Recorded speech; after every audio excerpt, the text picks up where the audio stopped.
Welcome, ladies and gentlemen, to the Paradise Recreation and Park District Board of Directors regular meeting on Wednesday, January 8th, 2025. Would you all please stand and join me in the Pledge of Allegiance?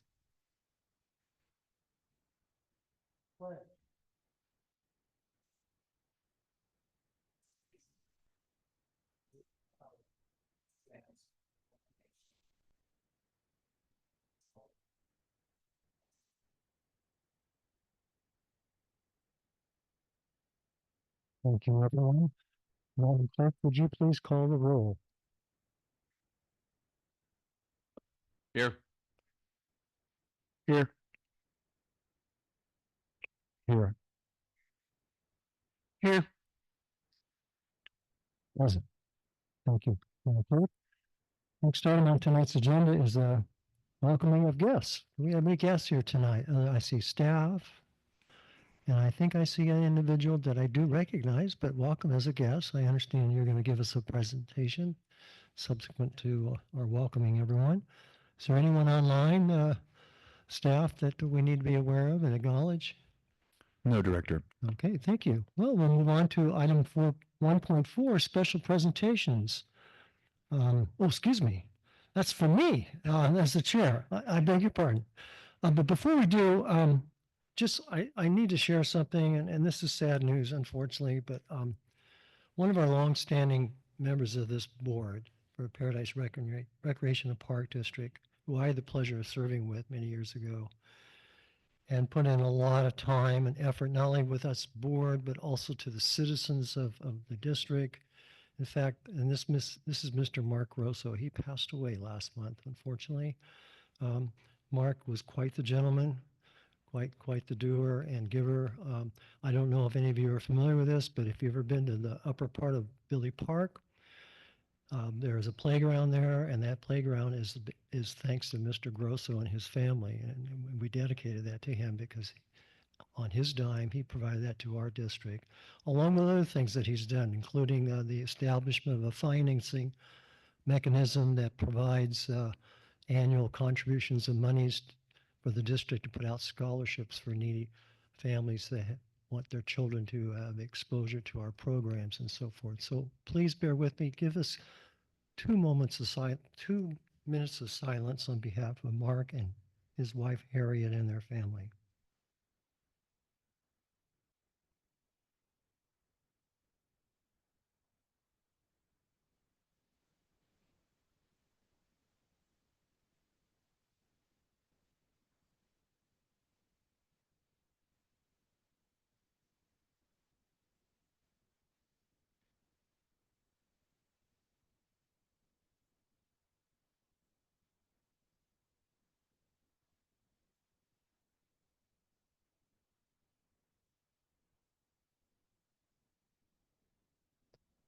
Thank you, everyone. At this time, I have a presentation as chair.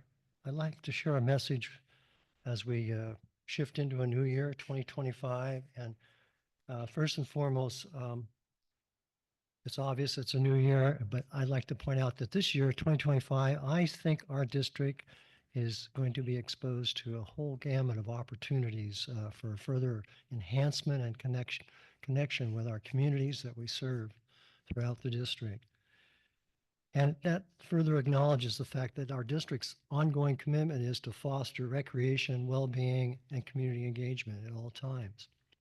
With that in mind, before we talk about 2025, let's reflect just briefly about some of our achievements that we've had during 2024. I'm not going to list them all, but there was a myriad of things that we did well, I thought, and we benefited with our community. Some of which, for example, we had various community events and programs that I think were quite successful. One that we do annually, but it was a big success during 2025, is the Kids Fishing Day up at Paradise Lake. It was a great success. We had, I understand, well over approximately 1,000 people participating as partners and volunteers with that event. Another one that's really of significance, about midway through 2024, we kicked off our Neighbor to Neighbor program, which is supported by a grant of $750,000. That program is established in such a way that it helps build community and promote wellness and preparedness throughout our district and our citizenry. And with that program underway, we developed various events with about approximately 24 organizations, I might add, and just the first 2 quarters of usage of the program activities, as well as numerous individuals. Another thing that I'm really proud of and I'd like to share with you is our youth sports and camps returned last 2024 in a substantial way with a variety of programs throughout the year. One good example is our adult sports program, particularly the fact that our softball program had 25 teams this year. That's significant when you think about we just completed our 6th year post Camp Fire. So I thought that's worth sharing with everybody. Also of importance, the district has demonstrated its ongoing commitment to bringing a diverse number of programs to the Upper Ridge and Magalia area, Butte Creek, and the Concow areas. A good example is the district has hosted over 50 classes and at least a dozen events in the Magalia Upper Ridge area during 2024. Under the category Park Development Improvements, we have some success stories there as well. For instance, I don't know how often you've been out in our parks lately, but you should notice upgrades of facilities such as playgrounds, picnic areas, benches, walkways, and so forth. Ongoing with that, we've restored things that we lost during the Camp Fire. A good example of that is we've expanded some of the park areas by completing the Billy Park Grotto. Interpretive signs have been established again, benches overlooking the trail, and a bridge crossing on the trail system in Billy Park is something that our maintenance crew should be quite proud of. This was our 2024 was our first full year having solar power on the Terriac Recreation Center. That's a benefit not only to us, but our costs have been reduced significantly. So that's indicative of what we're trying to do is be sufficient for our district citizens. Along with that, here at the Terry Ash Rec Center, people that may not be aware of it yet, but thanks to staff and our volunteers, we created a pollinator garden trail right out on the south point of the Tark property. And I encourage you to go check it out. It's really something. We also have kicked off groundbreaking activities at the aquatic park by reestablishing eventually our recreation center building. And that building facility hopefully should be ready and operational by no later than midsummer of this new 2025. Along the way, I can't help but express my gratitude for all the hard work and adaptability, not only of our staff and our partners, our community partners as well, but also our volunteers. They've all just done admirable things for our district and our citizenry. So let's talk a little bit about 2025 projects and initiatives that I think that maybe we should look forward to and hopefully celebrate as we accomplish them throughout 2025. Administratively, for instance, hopefully we'll update our fee schedules for the district as it relates to rentals and reservations of our facilities and so forth. We're going to lay the groundwork to initiate our district master plan update for fiscal year 25-26, including in that update an inventory of all the district's assets and replacement and repair schedule related thereto. Also, we probably should complete our impact fee nexus study once and for all, and we'll air that publicly and decide how we can appropriately revisit our impact fees, which are woefully outdated. We also have things that I look forward to collaborating with our stakeholders. The district will continue its partnership efforts with various organizations, not only just neighbor through neighbor programming, but other programming as well. For example, we've already laid the foundation for explorations with Patch, the Water and Sewer District in the Concow Lake area, Paradise Little League, with a pending agreement concerning the Berry Creek property owned by the town of Paradise next to the Little League Eagleson Field, Honey Run Covered Bridge, and the Paradise Community Center. Also, there's planned developments in 2025. One key one that I'm really looking forward to, and I think we will, and I know we will establish, is long overdue. We're going to anticipate the groundbreaking of Lake Ridge Park in the McGill area. And along the way, our board will probably further work on through committee and otherwise explore financing of the Lake Ridge Park building facility as well as part of that activity. So under the subject of program enhancements, I think we look forward to the continuation of the introduction of new classes, of which there have been some successfully by our staff, of maybe new recreational leagues of various types, wellness initiatives, and the maturing of our elements program activities, which I'm quite proud of, as well as neighbor to neighbor and other school-related programs. Along the way, we have not lost sight of this. We are still reinforcing our district's readiness for natural disasters, particularly wildfire mitigation efforts. And I know along the lines, we do that in tandem with the town of Paradise as well, I understand, Dan. So that's really important. Another thing I want to compliment is our board's conduct and leadership. I want to acknowledge all of you, the board's role that you've been setting for the success for our cooperative, ethical, and transparent governments, as well as the emphasis that we have imparted to our staff and to our partners of collaboration, integrity, and shared vision. So just a few closing remarks, and bear with me, I'm sorry I've been so verbose, I didn't mean to be, but just something that's worth sharing. I want to reiterate my gratitude for staff, the community members, and my board colleagues. And I really look forward to optimism for the coming year and our continued growth and enhancement of PRPD for our citizenry and our patrons. So thank you all very much.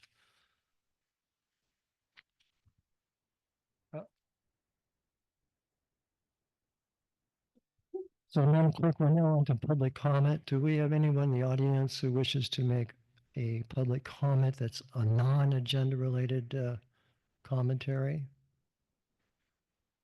Staff, is there anybody online who wishes to exercise that right?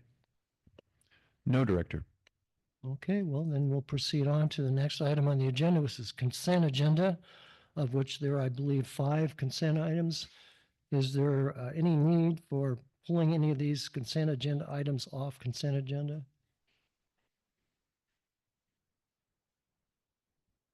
3.1, okay. Hearing no other requests for pulling anything, the board should entertain an action on items 3.2, 3.3, 3.4, and 3.5. Mr. Director, I move to approve the item 3.2, 3, 4, and 5 on the consent agenda. Okay, we have a motion. Is there a second? Second. Okay, we have a motion to approve items 3.2, 3, 4, and 5. Madam Clerk, may we have a roll call vote, please? Aye. Aye. Aye. Aye. Aye. Thank you, Madam Clerk. So Madam Clerk, you're on 3.1. You want to share that with us?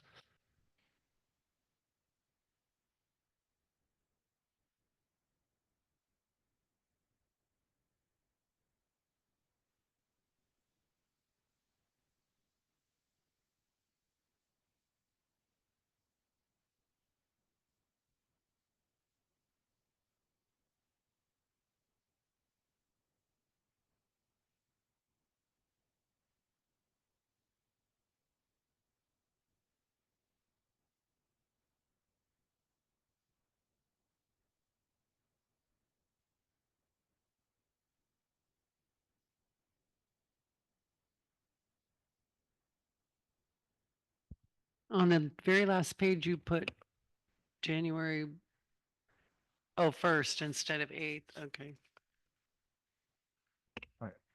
Move to approve the minutes as presented with the corrections as stated. Second. Okay, we have a motion that's been made and seconded to approve the amended board minutes of the regular meeting of December 11th, 2024. Madam Clerk, can we have a roll call vote, please? Aye.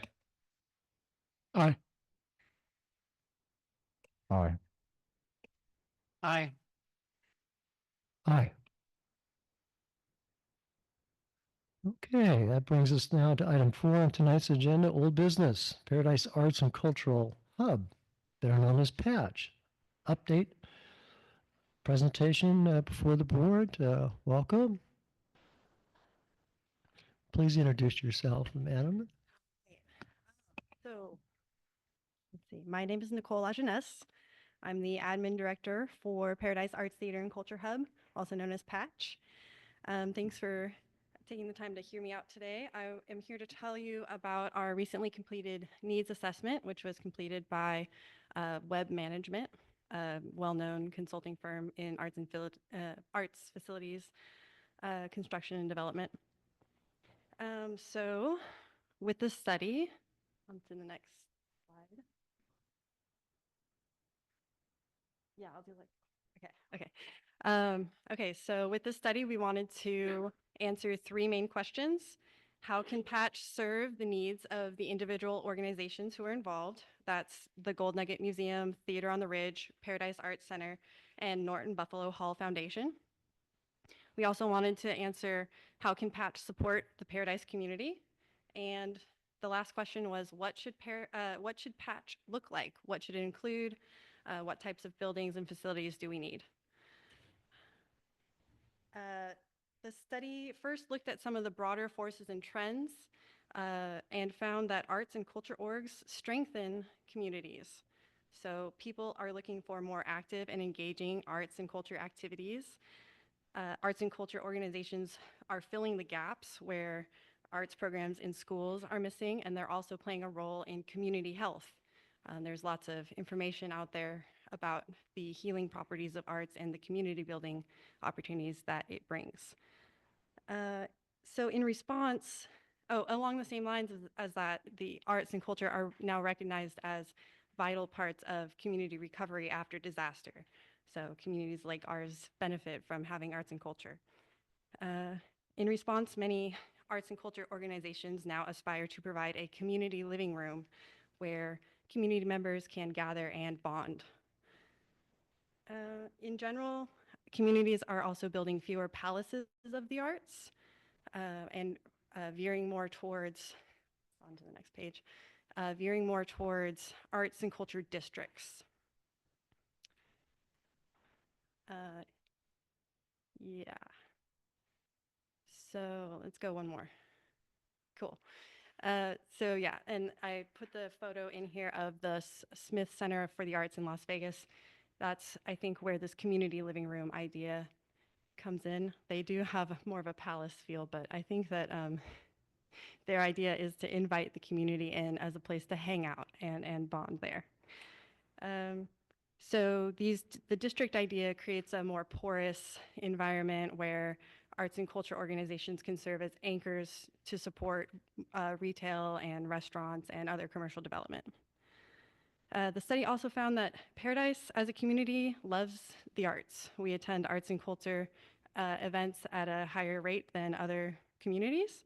And Paradise is also attracting a new demographic of younger families, which is a positive indicator of more need for and more demand for the arts and culture. There's also an upward trend in arts vibrancy, according to SMU Data Arts, which looks at how many arts and culture organizations are in the area, how much the community spends attending arts events, and how much support the arts receive from local governments. So let's keep going. I'm forgetting the slides. Okay. So with that broader landscape in mind, we can look at the potential development partners. First of all, Theater on the Ridge is looking for a larger facility with more flexible space in a more visible area. Paradise Arts Center also needs a larger space. They would like some purpose-built facilities for their classrooms, their gallery spaces, a gift shop, and potentially an artist-in-residence space in a loft above. Norton Buffalo Hall lost their facilities in the fire, so they are starting from scratch. Gold Nugget Museum also lost their facilities, but they have purchased their facility on Pearson, which they're developing. They're focused on organization stability and financial sustainability. With these in mind, the study also looked at the existing and planned facilities. So those locally included Paradise Performing Arts Center, Paradise Community Center, which you guys know more than me about, and the Museum of Northern California Art, also known as MONCA, down in Chico. They are interesting because they are planning to open a performance space, larger gallery space, and classroom spaces, and also a commercial kitchen. So even though they're in Chico, they could potentially serve as some competition, but more so serve as maybe a good model to look to for a successful art center space. Okay, so those are the major facilities to consider. I also wanted to mention the Moose Lodge and the Elks Lodge, our new community facilities that offer that kind of special event space. And looking at those, it kind of informs the gaps that Paradise Arts and Culture, Arts Theater and Culture Hub could fill. So these are some of the use cases that web management looked at to determine what kinds of needs exist in the community and who might use these kinds of spaces. Overall, Patch is aligned with the broader community goals.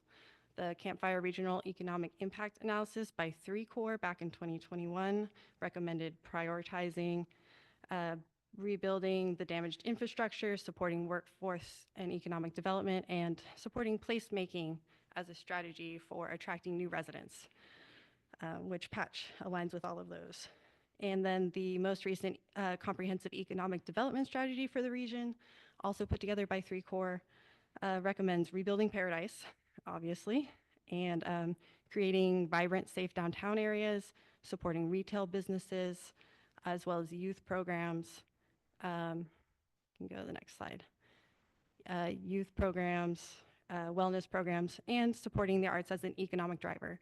And then I thought it was interesting they put a public-private makerspace. I just thought that was a cool idea. So there's no explicit no explicit plan by the town of Paradise yet, but they are working on it. We know about the moratorium and the UDA's walkable downtown plan, which recently was presented to the town council.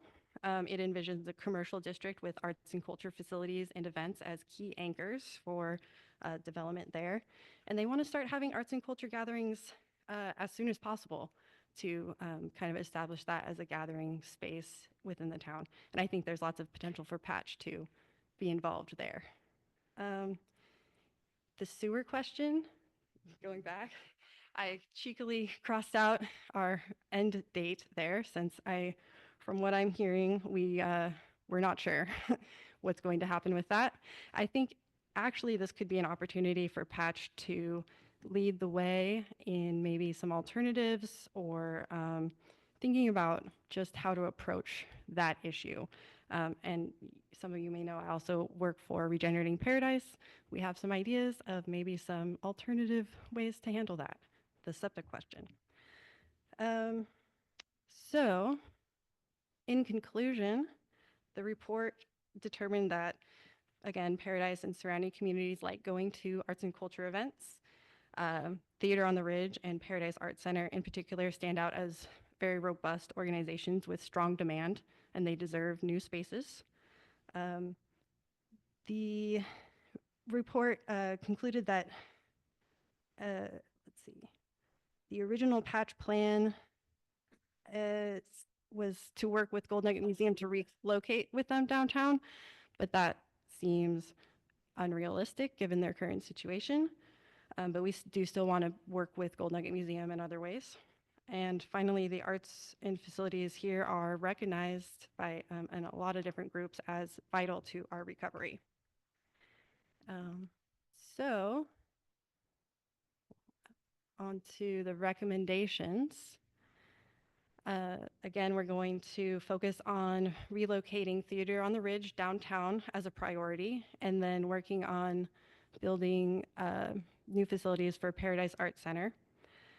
We also have been, it's suggested that we should seek designation as a arts and culture district and get the financial support that would come along with that. And that district would include the Gold Nuggets Depot Museum outpost as part of the district, as one of the anchor facilities. And then the report also recommended that the Norton Buffalo Hall Foundation consider pivoting to playing the role of a presenter rather than as a facility manager. There was a feeling that there may not be the demand for a new facility given the existing facilities that are being completed and have been completed.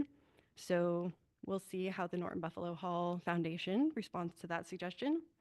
And unfortunately, we haven't been able to establish a connection with the Mechoopda Indian tribe after Isaiah Maters had to step away for personal reasons. The report suggested that we take an intentional and careful approach to rebuild that relationship, which is something I'm working on. So, next steps. So what happens next is we're starting by presenting the findings to the stakeholders, including you guys. We're thinking about preliminary physical and business planning. We're figuring out what are the economic impacts that Patch could have and how can we relay those to the town and how can we get the town to support us and other local government bodies. And we're also looking towards fundraising and how can we both sustain the organization now and support those larger capital campaigns that will be coming. And this month, we're hosting our All Board Summit. So January 25th, venue to be determined, and you are all welcome to attend. We'd love to have you. We're going to be just getting together, going over the findings of this report as a big group and figuring out what that means for the future of Patch and how we want to move forward and trying to unify around a new vision. Because this does kind of ask us to pivot a little bit from our original plans. And that's it. Happy to answer questions. Well, Nicole, on behalf of the board, I want to thank you for this presentation tonight. I don't know if all the board members know this, but I believe, correct me if I'm wrong, that the study in its entirety has been distributed to our staff, to our district manager. Is that correct? I sent you the summary, but I can send you the full report also. That'd be great. Okay, and then once the staff has it, if Dan so desires, that you can let that be available to your board members if they have a deep dive interest in the study's specifics. Yeah. Do board members have any questions of Nicole tonight? I'd like to see the full study if possible, just to let everyone know. I grew up in a small college town where our lives were significantly enriched by the arts and culture presentations of the state college, and my stepmother was a theater professor with a focus on children's theater. So I definitely understand the value of having these opportunities available and understand the ways in which our district could partner with these facilities. Would like to be able to see this continue. I don't know that it's going to be financially viable with the state that the town is in today, but definitely interested in maybe contributing some of my own ideas to make this happen. I would like to see it come to town. Oh, that would be great. That's great to hear. And yeah, the report, I'll definitely make that available to all of you. And it has it's like 80 pages long. It has a ton of really great information. That's just, it's good to know about the town anyway. So it's good stuff. I have a question. In the full report, is there any data with regard to what percentage of people from off the ridge would come and take advantage of this hub? I don't know if there's a specific like percentage of locals versus visitors, but there was, they considered a 30-minute drive time area. So it was Paradise from Nick's Cafe to 30 minutes away from that. So it does consider a pretty wide geographic area. Okay, well, here's the reason I ask. I have a bit of an anecdote.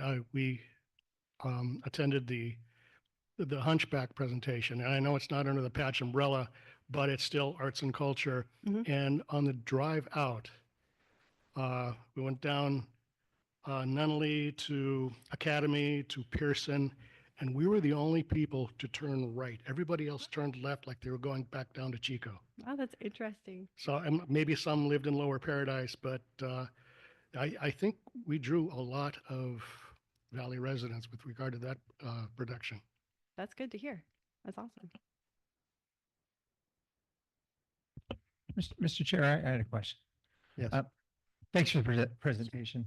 I know that one of the things that was appealing to us as a body was the idea of having evaluation, looking at the economics, the business model, all that. I see that as part of the next steps.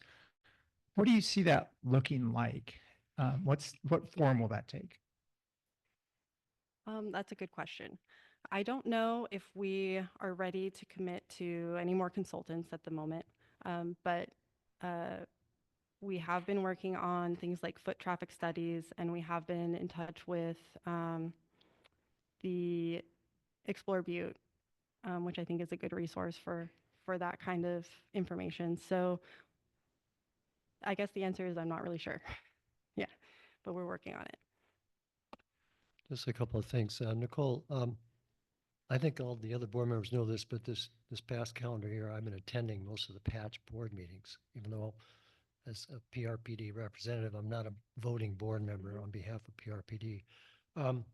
At this point in time, with this study in place, has the patch board dialogued and made a decision which way, based on the study and its recommendations, they want to proceed as far as whether or not, I think the idea of a cultural and arts hub campus is going to fall by the wayside, but I don't know if the board has actually shifted gears and saying, let's go and promote this, share this information with all the stakeholders and see if other stakeholders, for instance, the town of Paradise, could help, and maybe even PRPD for that matter, help in the establishment of a, for lack of better words, a cultural arts district of some kind. Where are you at this point in time, your board? The board, for the most part, and especially Paradise Arts Center representatives and Theater on the Ridge representatives, are, I mean, they were recommended to have new facilities, so they're very happy about that. And so I think there's support for the idea of a district, and I think it actually makes it a little more like manageable seeming in the minds of all the stakeholders, that it would be easier to do it in phases and have it come about more organically, maybe as the time presents itself and the resources present themselves for each organization to move to the downtown area with this overall plan in mind. But the summit coming up on January 5th will definitely be illuminating as far as hearing from the board members who aren't represented on the patch board and getting a sense of the direction that everyone is envisioning at this point. So I'm excited for that. Sounds good. As far as the other stakeholders that you intend to give presentations to, you haven't mentioned them, but I'm going to assume that the town of Paradise, probably the town council, Yes. would be one. Yes. I would encourage Patch to do a similar presentation to the Chamber of Commerce. Yes. And there's one other one I was trying to think of. I think you've suggested before the Planning Commission. Is that the one you're thinking? Well, you could, I suppose, and it would be a matter of the outcome of your summit, but it's my understanding that this could be timely in the sense that the town of Paradise is currently underway based on the UDA study that came out and was presented to the council. The council gave town staff direction to revisit the zoning regulations in what they call the walkable downtown area. And that's underway as we speak. And my understanding is the town staff, the planning staff will present something to the planning commission this month. And depending upon the outcome of that planning commission hearing on that, then it'll eventually go to the town council. The reason I said bring this up for everybody is that depending on what the town council does with what's presented to them at a later date, they may change the zoning regulations where it makes it more permissible for art facilities or that type of thing to be permissible land uses in that geographic area in the downtown without entitlement requirements per se. It does I sound can't like, guarantee that, but I'm saying that might happen. But this concept of what's presented in this study about the overlying district, a district of some Mhm. kind, doesn't have to be by zoning necessarily, but it might be something goes hand in hand with whatever the town might follow to decide on changing land use regulations. So who knows? But I definitely agree.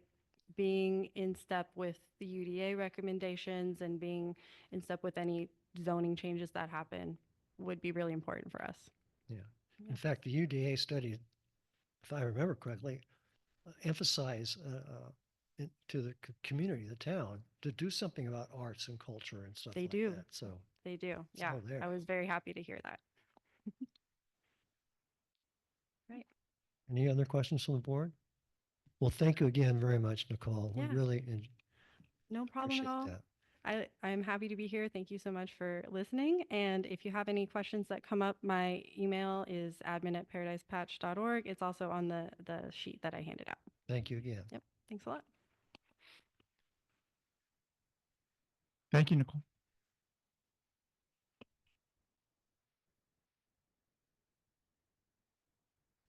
Okay, Madam Clerk and board members, we're now on item 5 under new business, assigned standing committees for 2025. The chair is annually assigns board members to our standing committees, which is Personnel, Finance, and Recreation and Parks for the coming calendar year. And along with that, the staff gives input and the chair tries to present to the other board members tentative recurring meeting dates for those standing committees. I believe that's in our packet of information tonight for us to consider.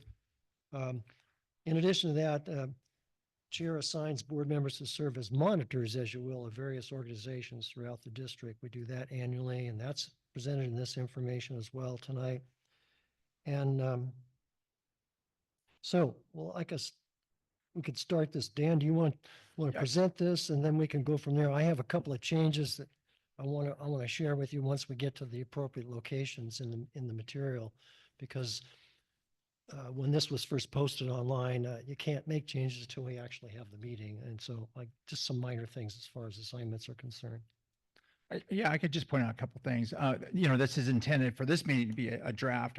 There are some duplications, some edits that we had done on the top section there that we had inadvertently left in some of the old language. So we're going to clean that up. So it should be basically cut in half. The first 3 or 4 bullets are duplicative of ones that are down below. So So you're talking take about care the of committee guidelines. that. Committee Right, guidelines. right. And by the way, this is page 35 if you're looking for it.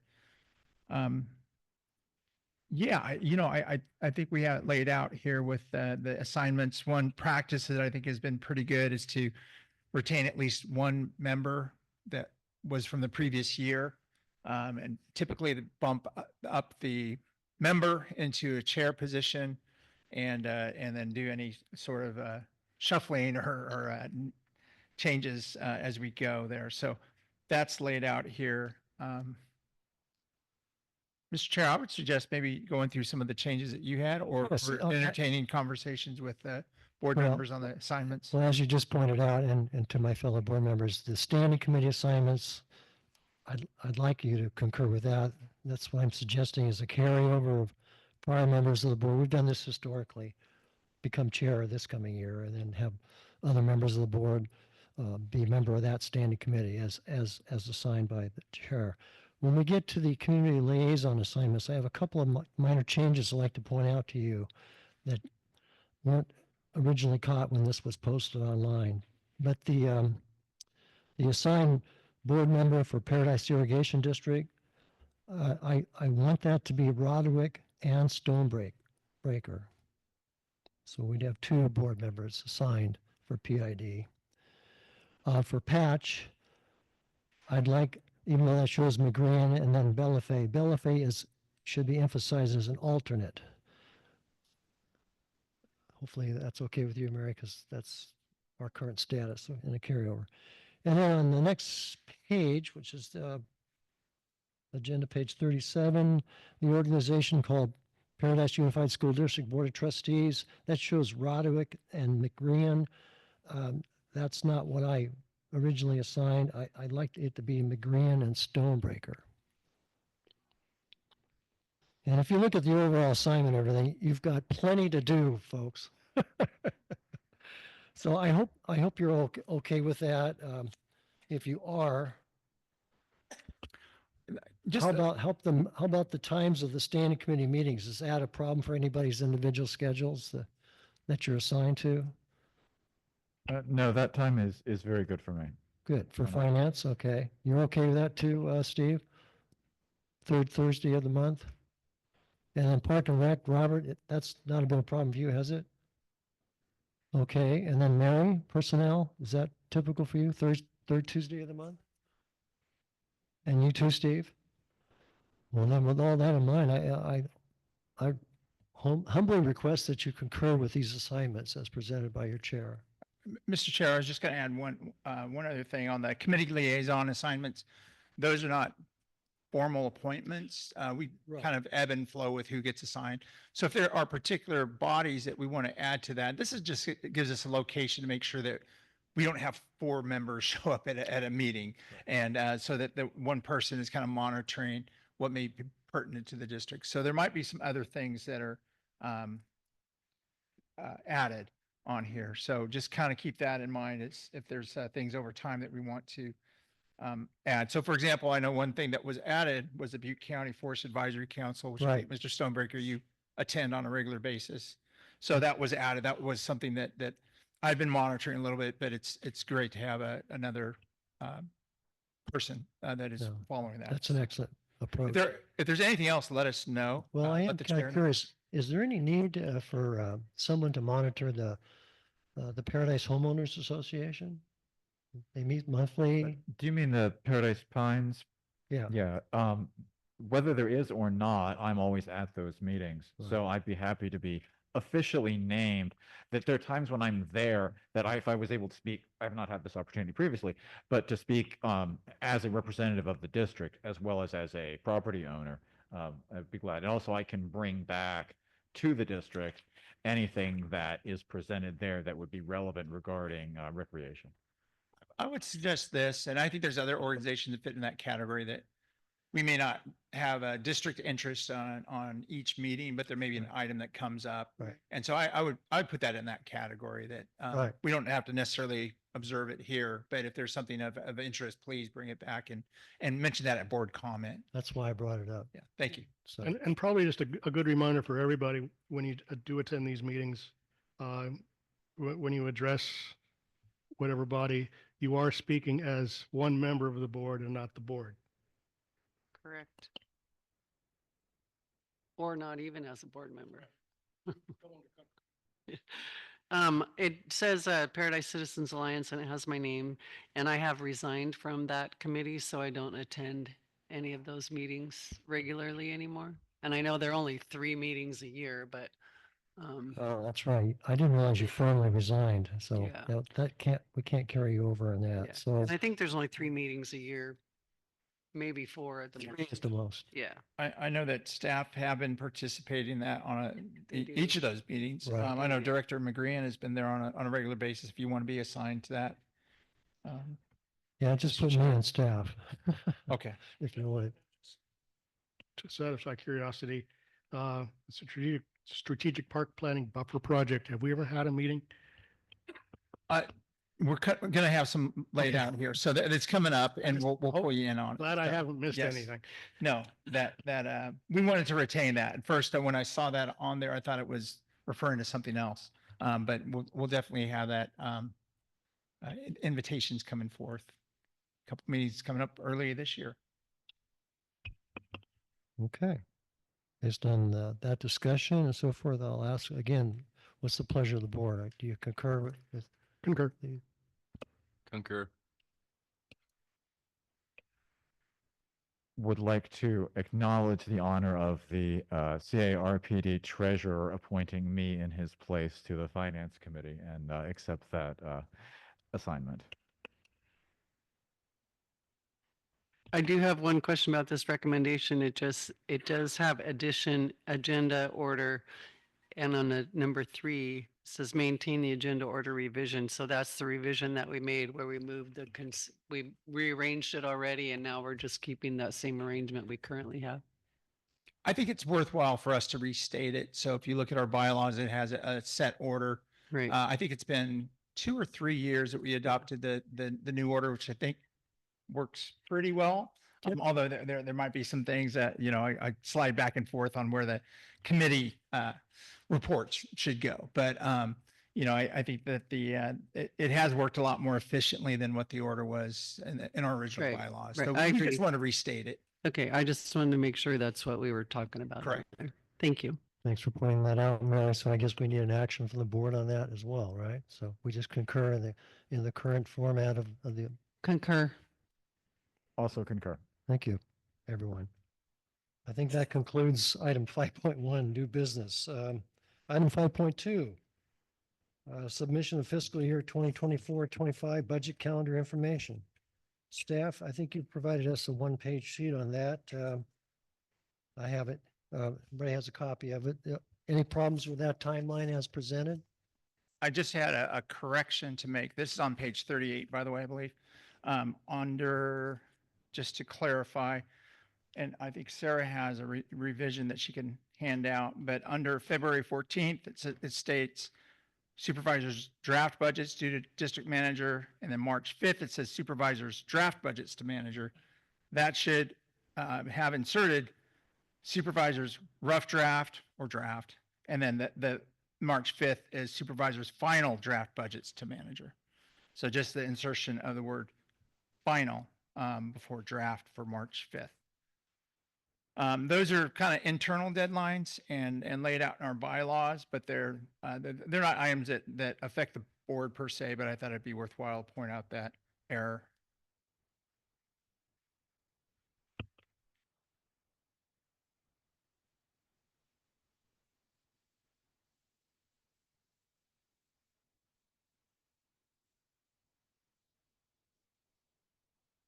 The agenda item as presented on the agenda is kind of confusing. It has a sentence in there. It says directors may review budget versus actual expenditures in the district report for item 5.2.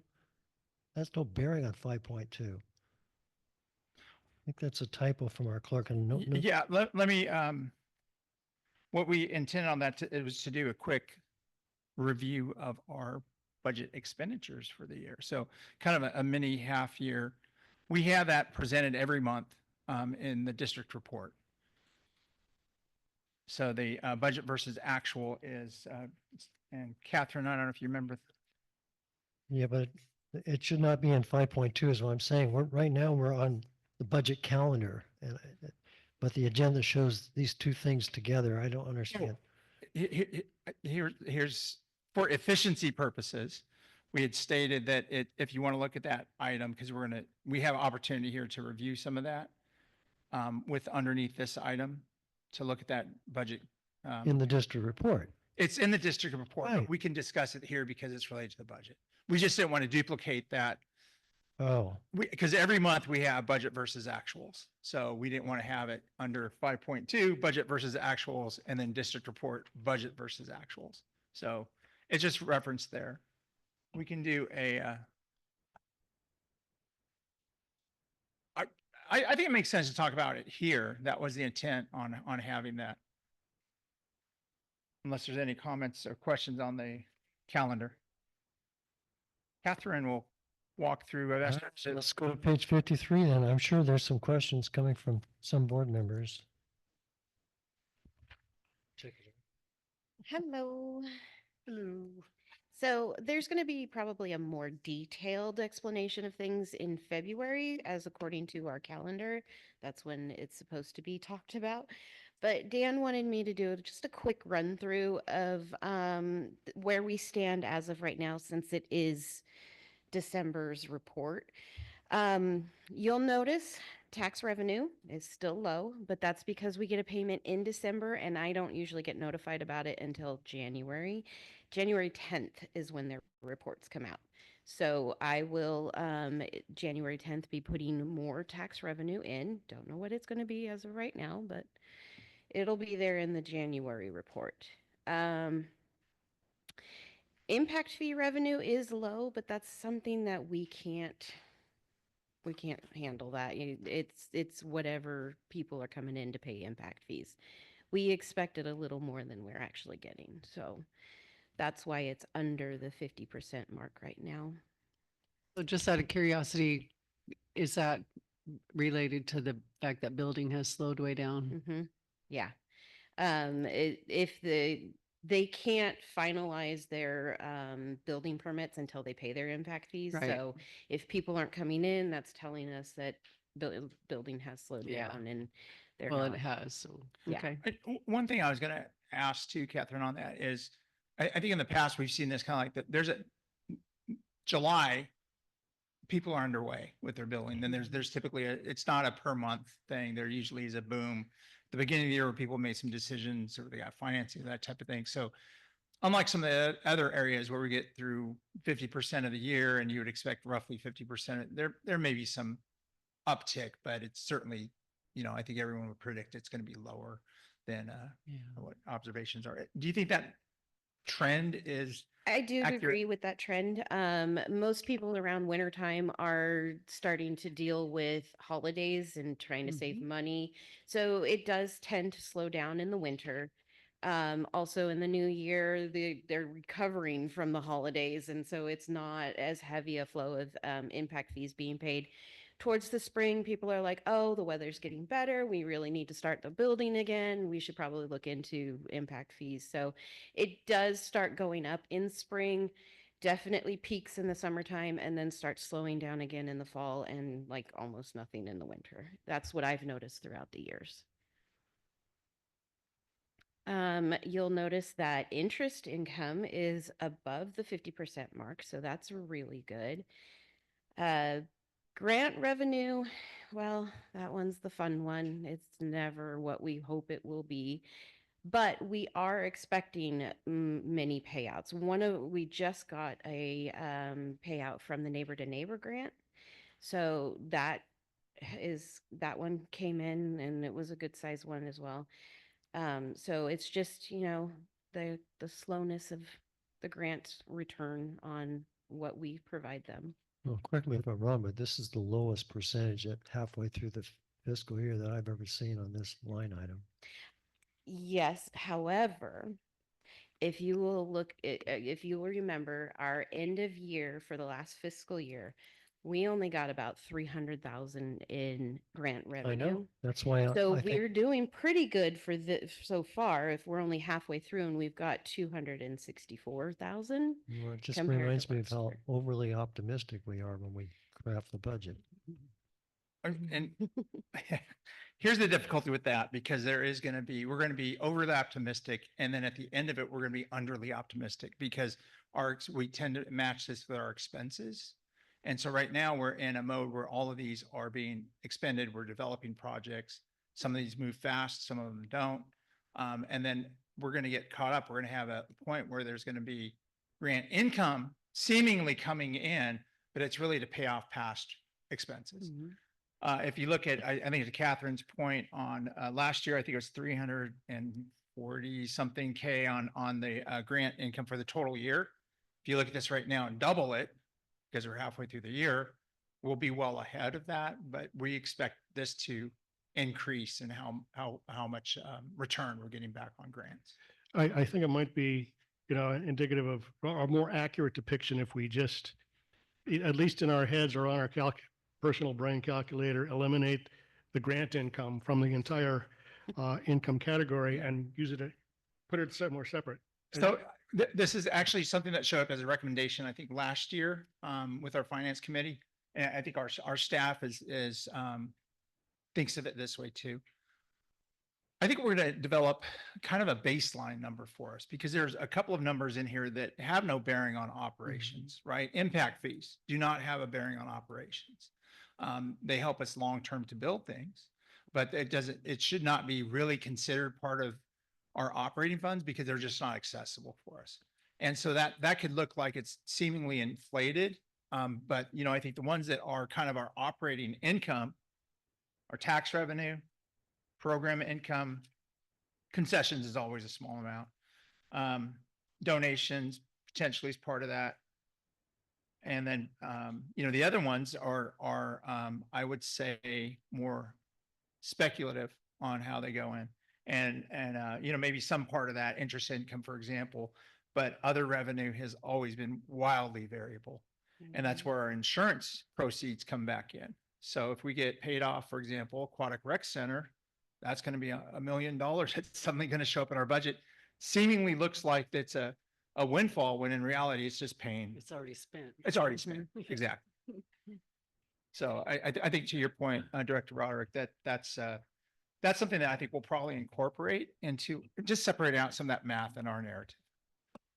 I realize we're discussing this at board level, but I'm wondering, we haven't done this in the past, but as we get underway this new calendar year and we have standing committees, it might be worthwhile to have the finance committee, not every meeting they have, every monthly meeting, but maybe every other or every third meeting with staff's input, take a good hard look at the budget, actual versus budget, and compare that to the time of the year and other trends, that type of thing. And if there's really something that really stands out, then the committee with staff can bring it to the full board in a timely manner and address that. Because rather than we do this as a full board now, this time of the year, and just look at individual items, because I mean, it's easy for us to look at percentages, for instance. So look at the expenditures. I mean, workers' comp and insurance, they jump out way beyond what's budgeted already. We're only halfway through the year. So I was getting to those next. Pardon?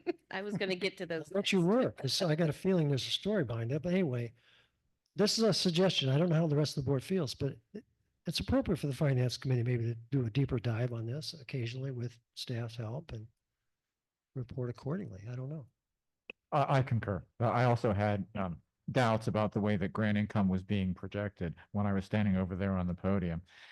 Would like to be able to see the differentiation between the year after year income versus the earmarked, you know, whether it's a reimbursement or whether it's, you know, the neighbor to neighbor spending that's sort of for this own program. So even if this year we're going to receive more grant income than we did last year, it's all going into this one program. It's not going into other operations. And we can talk about that at committee level, and I would be happy to do that. Yeah, and I was just going to point out that I think on a very regular basis with our finance committee, mid-year, we typically, and you know, basically starting, this is budget season for us. So almost every month we're looking at budget versus actual starting in March. So that's something that in February, I guess, this year.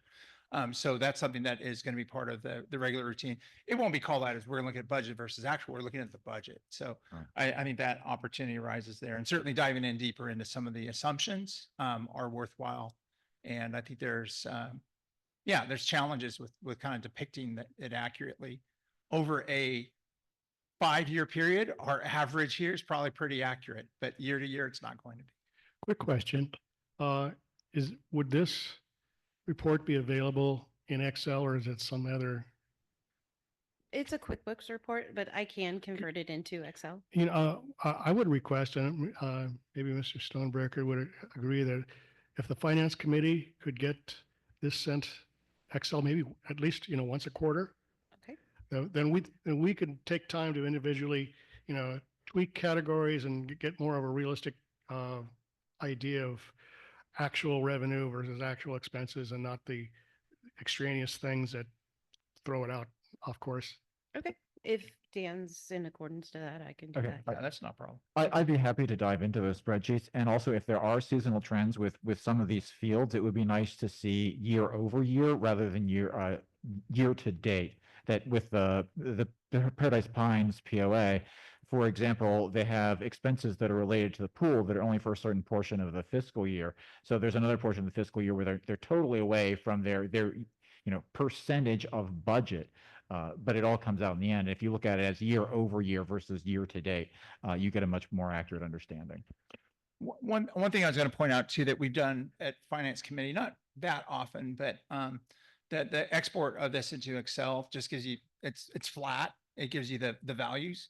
So if you're going to do any calculation, certainly that makes it a lot easier.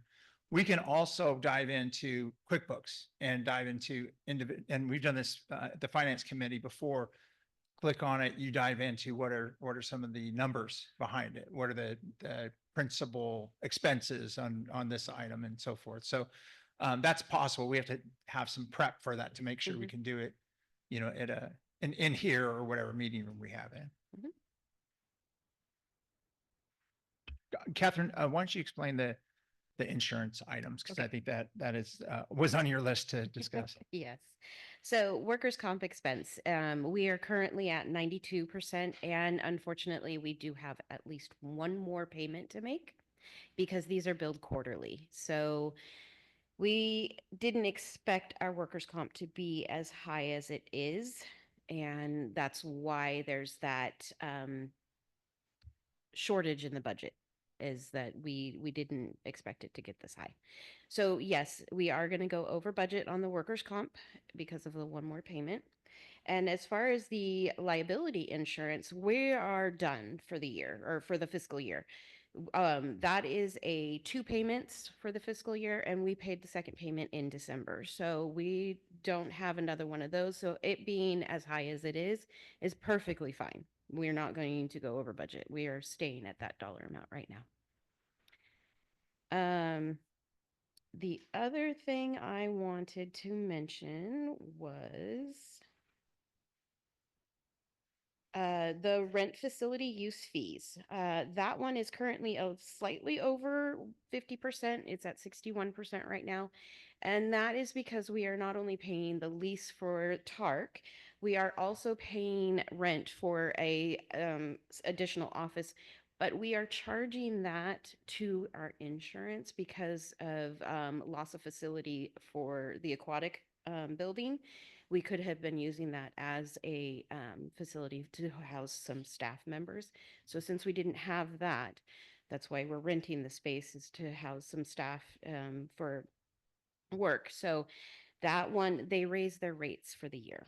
And so that's why it's slightly higher, because we weren't expecting the rate hike. So that one's wasn't did- what we were What planning. did One- what one- the rental rates change from to what? It was 1,400 and some odd Yeah. dollars, and now it's 1,500 and some odd Oh, dollars. okay. Contract with that landowner anyway, I think, when we Yeah. entered into it. I didn't read the contract. That was Sarah. It was. It has an automatic annual Yeah. escalation, which, thank you for sharing that. But that brings up the question, that's a different subject, but I'm sure Dan's thinking about this already. But as we transition to the Paradise Community Center, there may be a possibility of Mhm. severing our relationship with the renting of that side across the street. I Yeah, can't tell we you had what. thought about that yeah. one with the community center, but also with the aquatic building. If it's completed this year, like we are hoping, Right.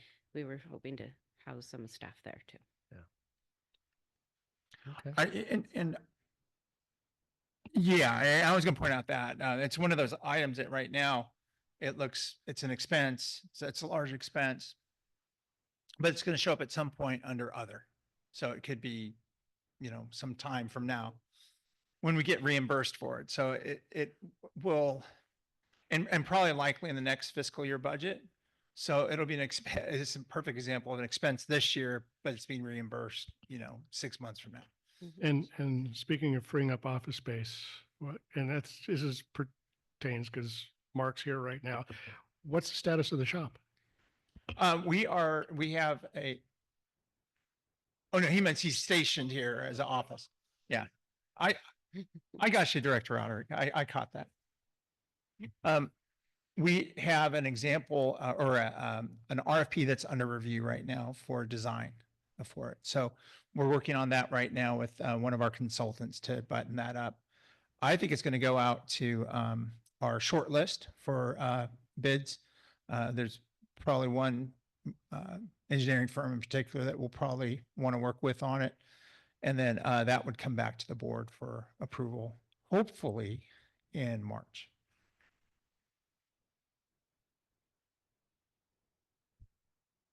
Okay, just a couple more things. In the repair and maintenance section, you'll notice that security is at 81%.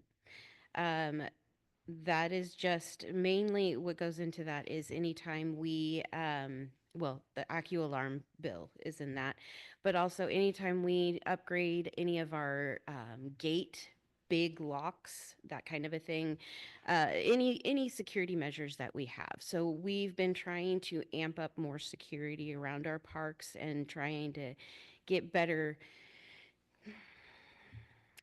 security. I can't think of a better word. That'll right pay now. for itself. Exactly. And that's, but overall repair and maintenance is only at 32%. So that's pretty good. And then the other one I wanted to talk about was telephone and internet. Yeah, so telephone and internet is over, but we are currently working, trying to install Comcast, and we hope that it will be a lower rate for here at the TARC, and hopefully a better internet as well.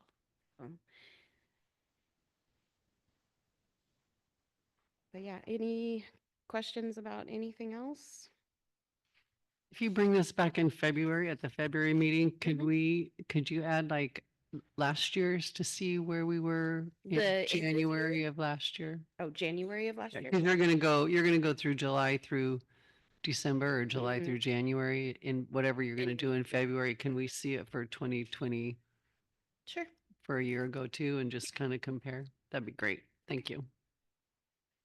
I would By the suggest, way- Oh, sorry. well, just that we do that as a separate report.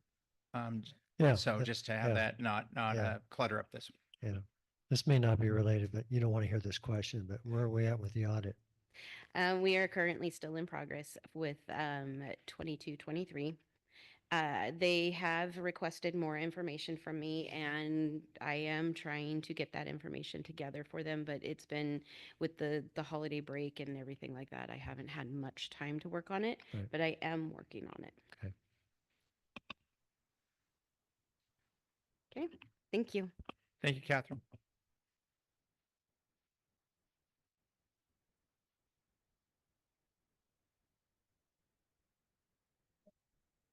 The agenda doesn't show up. The agenda tonight doesn't show up, but typically we have an agenda item on committee reports, but there was no committees to report this past month. That's why it's not reflected on the agenda. So having said that, let's move on to item 6, district report. Mr. District Manager, can you kick us off on that, please? Thank you, Mr. Chair. This starts on page 39. So just a couple of things, and then I'll think we'll have our rec staff, starting with Jeff, to mention a few things, including a presentation he did last night. But one thing I wanted to mention is we've had some discussions with PUSD on some of their properties. And we're discussing some things. We've done some exploration. That's probably going to come through a committee. And as things get buttoned up, we'll sort of run that through committee and then here just to update. But I just want to mention that there is some action on that because I think that was a question that came up before. We took quick action on the new printer. We have that agreement in place. We have a new printer. There, we're figuring out some of the bells and whistles and some of the things we need to change on there, but it seems to be working out pretty well. Service seems good. Maybe Sarah can speak to that.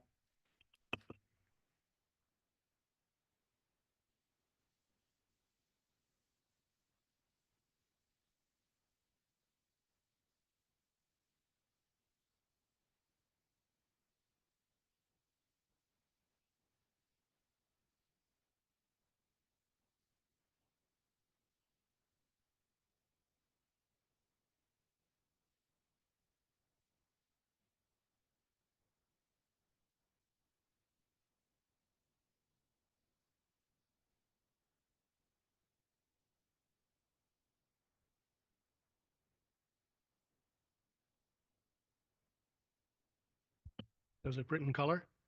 It does. Okay, 'cause And that's- that'll happen next time. Okay. That's one of the bells that will, Of that, so it's not automatic anymore. They defaulted it to be black and white because it's cheaper.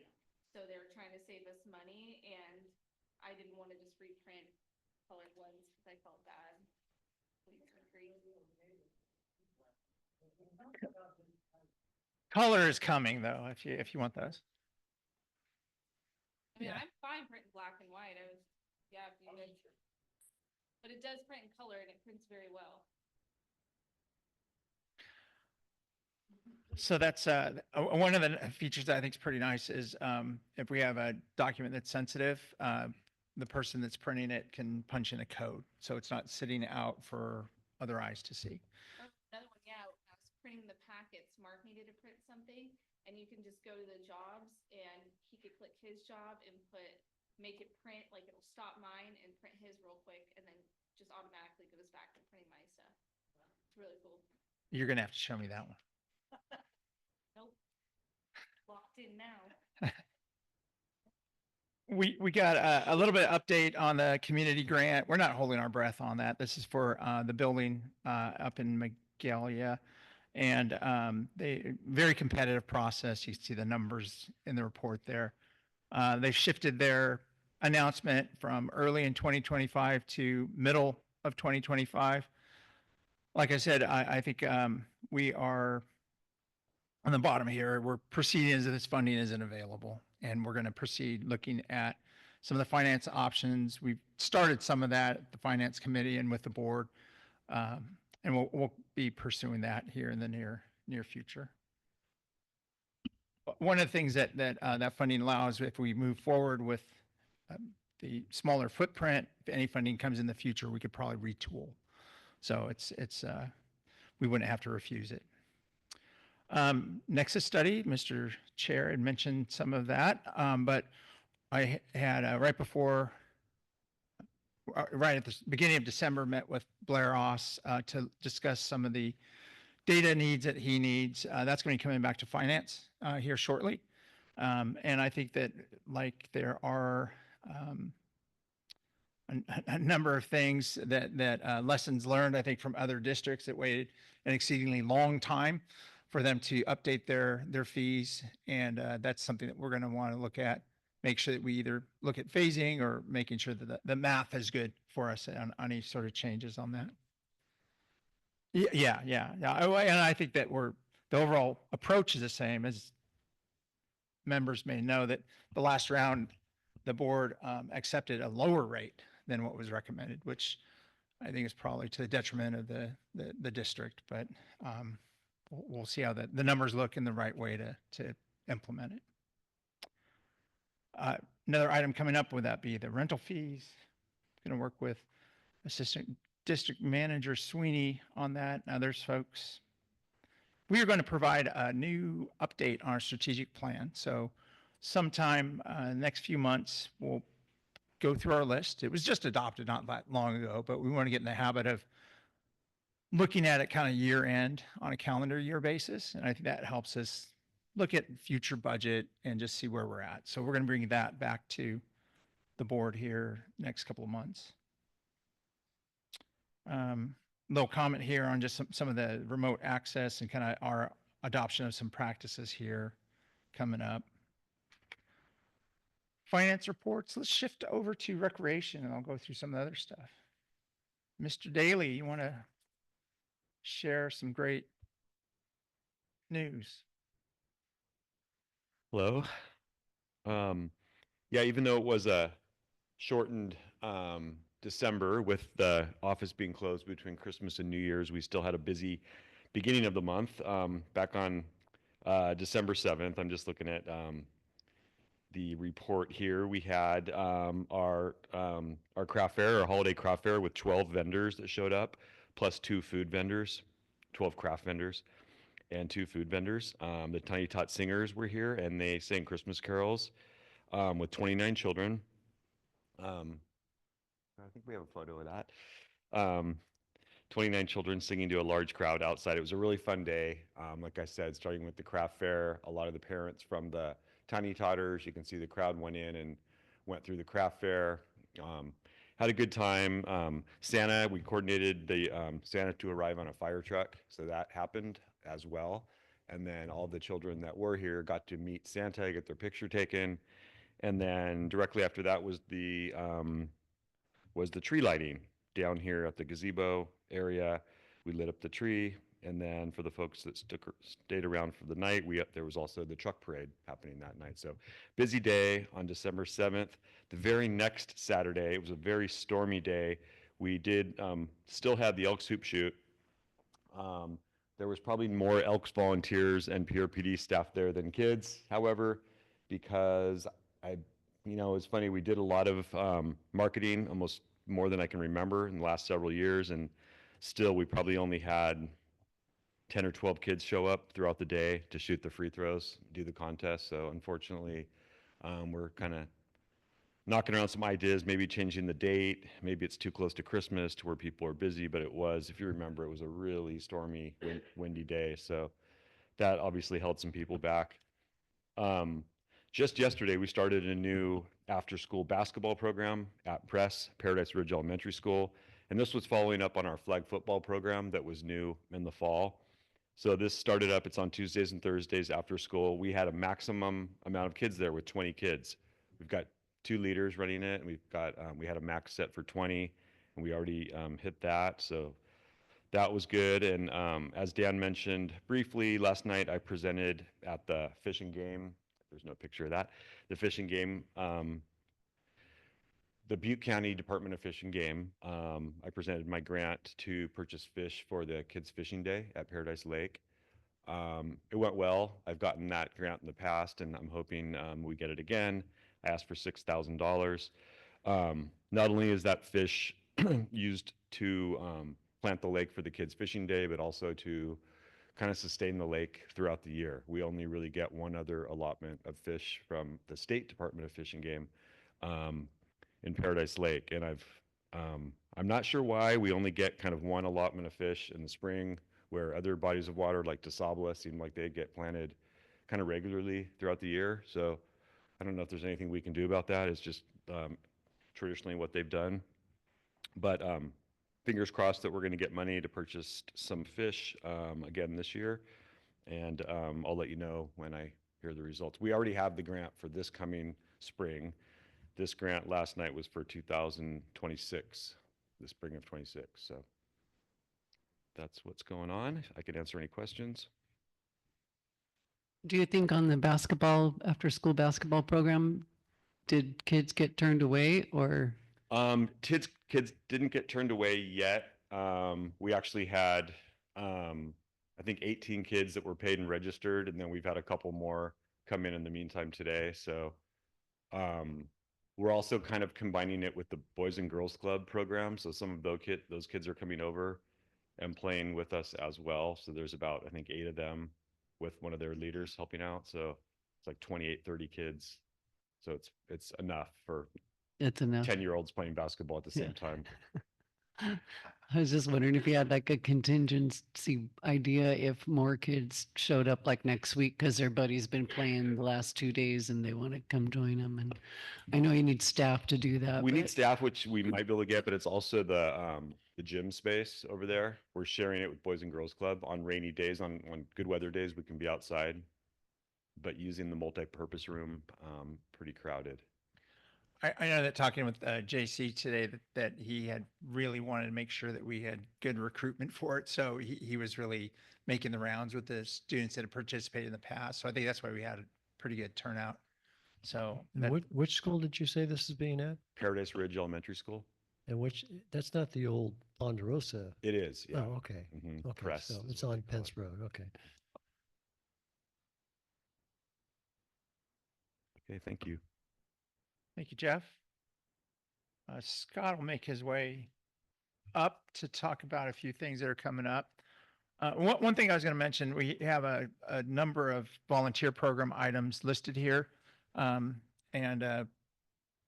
we've been doing this practice, I think, last year, but we would have a focus for one of our staff to highlight a program. And so, certainly it's time, I think, for Sophia to run through some update there. But if you guys have any suggestions for either myself or the chair on what sort of rotation you'd like to see, or if there's particular programs that you like a focus on, it'd be helpful to hear because that would allow us, and not tonight, just shoot me an email. Thank you. Scott? Thank you, Mr. FSF. Happy New Year, everyone. Good to see you all. Hello. We made it. And before I jump into a couple of the items that are under my umbrella, in the years that I've been here, the craft fair, Santa's arrival, and the tree lighting, this was the most heartwarming year in that the weather was wonderful. There wasn't that the space out on the slab ended up being this amazing social atmosphere that lasted throughout the evening. And I'm really proud of that day, as it was at one point kind of an afterthought or something added to the rink. First time I've heard that word in a while. And this year, my family absolutely enjoyed it throughout the whole night. So looking forward to that being more robust. I noticed that this was incredibly devoid of mentioning Mr. F's speech that he gave that was very, very well received. In the last couple of years, he's had to kind of rush through it. And this year, everyone listened to what he had to say, and he had wonderful things to say. And then everyone joined in like a scene out of a movie, singing Christmas songs together. And I know that seems like a million years ago now that it's in January, but it really warmed our hearts as a rec department. So Just one note for everybody, it really helps to have printouts of Christmas carols because people in past years would mumble through it, but this year they could actually say the word. So that was a much improved update by our staff. yeah, so on the back end of that tremendous success, the Ridge Hiking Association, again with that crazy storm that came through, they passed on a wet trip for December. They're planning for 2025, which includes an updated MOU and another look at the marketing program that they have, because the success of that program has been it's just been fantastic. We do have a hike planned with them, I believe here in January. And then their favorite hike of the year that I enjoy is the snowshoeing, which is in February. So look forward to that as well, everyone. Quick question. Yep. Do they do the Sutter Buttes? I don't know. No, I'm almost positive we don't. Okay. And that feels a little bit more excursion-y than the farthest that they go is Lassen. And frankly, the reason we went to Lassen is because, yeah, but the Sutter Buttes, for one reason or the other, I mean, we can get hills, right? How about this? I'll add it to the suggested list. And Yeah. while you're doing that, Die Creek Canyon as well. Okay, now I'm gonna need an email because that Okay. I'm remembering two things. I can't promise that. Or hike the Sutter Buttes? Oh yeah. Oh, Yeah, okay. for sure. Because it is a guided, Yeah. I was gonna say Statement. that is restricted. right, The public lands are not Yeah. publicly accessible. Yeah. Unfortunately. right. Dyke But it's Creek, I have still a pretty cool connections. hike. It's Then it- still a pretty cool hike Yeah. with a guide, and it's kind of fun. Then in that case, under oath, no, I haven't hiked.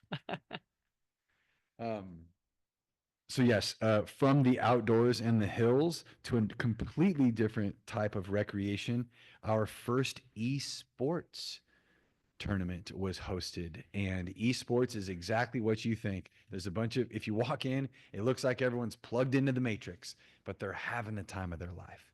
And as a partnership with the Boys and Girls Club, they provided a couple of staff members, and it was the day of another massive storm. So we expected quite a few more of their students. We had almost 30 signups, but only 5 people actually made it. So that was a little bit of a bummer.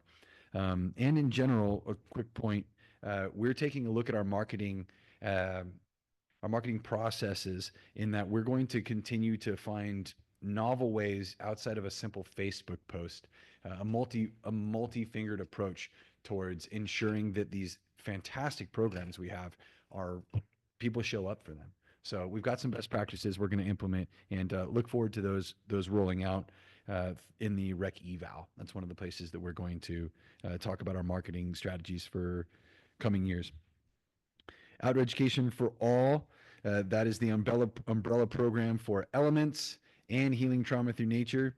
The Healing Trauma Through Nature group ended right here in the Terry Ash Center, and it was one of those very special environments. Right where I'm standing, there's a big RC car course that the students through this alternative education school come, and they just eat it up. Their cars are going everywhere. Drones are flying. It's like kindergarten cop pandemonium on this side.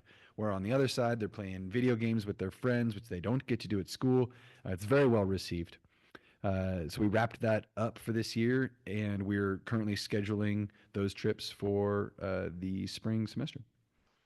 The Elements program, under direction of Kelly Munson, it was the culmination of her first year at the helm, which I was very happy to pass on to her. They met several times in December, which included a hike to the Feather River Flumes and, of course, a holiday celebration. And the highlight, I think, that I get to report today, and you'll hear more about this in next month's report with detail, is we met with Principal Josh Pete and all of his staff regarding the summer school program out at the school. And this says that this is a part of one of our strategic plan goals, goal ID H8. You're going to hear us using those strategic plan numbers a lot in the next year or two. They have expanded learning opportunity money that they were able to provide a Cadillac program for their students last year, taking them to 2 Kings games. This is like public school students taking fascinating 2 A's games. They're sitting on funding that we're more than happy to help them invest in our district. So we're looking at providing 6 weeks of programming this summer, which completely changes our camp model permanently up here. It's a long-term relationship. We're thrilled for this because it allows us to run our flagship camp, Camp Courage, and meet the goals that we'd set out last year, which is to diversify the age ranges from very young to as old as they'll come to camp. And we took feedback from Director Goodlin that the multi drop-off site model wasn't going to fly. So we were able to solve that as well by signing on with Spring Valley School. So love to answer questions about that. I was going to mention one thing about that. The Camp Courage actually centered on Spring Valley School the first time we did, and Scott wasn't even working for us at the time, so he was with his previous employer. So we were able to do that there, and it's been a really good partnership with them and the school, and those students really need it. And I think that Scott put that tongue in cheek on the spending. One of the things that they've expressed to us is their staff is overtaxed. So to have them run a end of school program was pretty tough on their staff. So this allows a chance for them to kind of reduce their footprint during the year and still provide really good quality opportunities for the students to explore something new. So we're really excited about seeing that come back. You know, Dan, now that you said that, it sparked another thought that came from that, is that once this goes well for several years, this sets a model for doing the same with PUSD, which is something we're absolutely, leaning into. So more camps. Isn't there some sort of camp over Christmas break? Yes. So there was a camp over Christmas break. This was written before that Right, I camp know. happened. Yeah. So yes, that camp actually, the germination of break camps is now something that will never go away. We're finding that it meets a crucial need for the parents that otherwise, where are their children going to go? So we had 10 signups for that. And that for a camp that we would call that a pop-up camp. But we Mhm. didn't start marketing it until mid-December.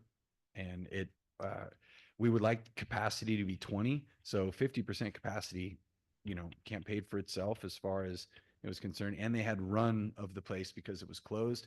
Very, very well received. Short story on that. One of the parents that I know personally came up to me at a park and said their children ran up to the edge of their bed on the second night and woke them up because they were so excited to go to camp the next day. Yeah. So will you do something like that over like spring break? And So we're going to do that now over any time that there are breaks. We're Oh, going to good. host camps. The challenge with that is that PUSD break is a little bit different. They're offset a little bit. So we're going to have to find a sweet spot for that. But, Yeah. you know, a camp of 20 participants, the way that we're going to make sure that we get capacity for those is just expanding age ranges so that it, Mhm. that's one of the things we heard on Facebook was, oh, this camp's from 8 to 12-year-olds. If it would have been for 7 to 12-year-olds, we would have had a whole nother flock of students. So we'll see that. Okay. I, Good. I'm judging by walking through here when the camps were underway that for some families it was a Christmas miracle because the high energy was in here and not in the four walls at home. So I think it by all accounts was very successful. Thank you for the question. Yeah, I'm glad you brought attention to that because we're meeting the needs of the community. All right. Thanks, Scott. Thank you, everyone. I was going to mention a couple things on parks. I think everyone's gotten a little bit of information about the pool on that relining went well, has gone well.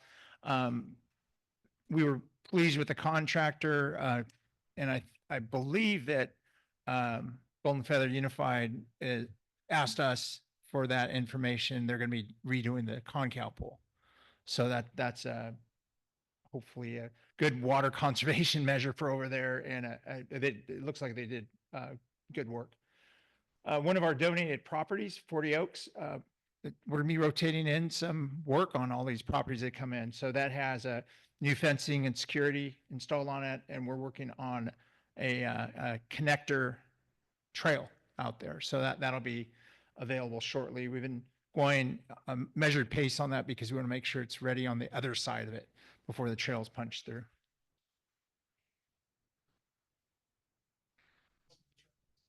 Yes, and that's intentional. It's yeah, to make sure everything on the back end is buttoned up. Yeah. There are other things in here. I'll leave it for you guys to read through whatever you might have, and they're happy to answer any questions you might have on the reports or information in there. Oh, just last thing I was going to point out. Upcoming, we have a very short upcoming here, but I think our chair did an excellent job on kind of laying out things for the next year that we have coming up. So there's a lot of themes that are coming up. Agreements is one, but it's going to be a busy year. So there's going to be a lot of a variety of items coming back to the board, and updates will be important through this year. With the 40 Oaks fencing, is that on the south side with the access from the Villey Park side still open? That's right. Okay. Yeah. Thank you. We were anticipating that there may be future public access that they think is through 40 Oaks, but that's not the public access. So we're going to set a good tone from the very start. Approved. Where we had that discussion over at the Nedry location during one of the biochar burns, it wasn't exactly clear where the park property ended and the residential properties began. So I think this is a good idea to be doing. At least on Nedry, property line goes through the wetland. So there's a lot of, it's not really practicable to make a border through that.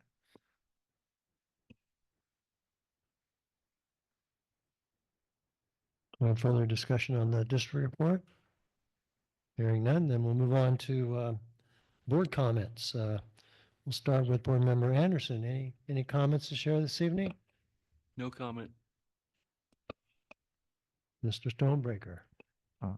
The morning after our previous meeting, I attended the BCAG meeting where they had a public hearing on whether to raise the base bus fare 25 cents to meet their cost recovery ratios.